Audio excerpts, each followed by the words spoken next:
నేను చిన్నప్పుడు 10th లోనో 6th లోనో చదివా సార్. లా ముందర అందరు ఈక్వల్ ఈక్వల్ ఈక్వల్ ఈక్వల్. ఎక్కడ ఈక్వల్ ఉంది సార్? వైసీపీ వస్తే కన్నా కడప డిస్ట్రిక్ట్ డెవలప్ అవుతుంది, టీడీపీ వస్తే కన్నా అమరావతి డెవలప్ అవుతుంది. కానీ మీరు వస్తే స్టేట్ డెవలప్ చేస్తారా లేదంటే మీ డిస్ట్రిక్ట్ డెవలప్ చేసుకుంటారా?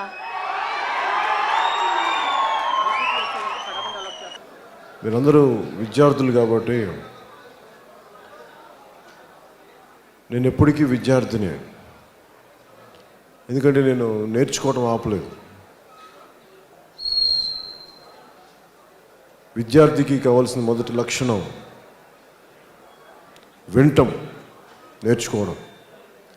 ఎవరు నేర్చుకోగలరంటే వినేవాడే నేర్చుకోగలరు. నేను ఎందుకు వింటానంటే నేర్చుకోవడానికి వింటాను.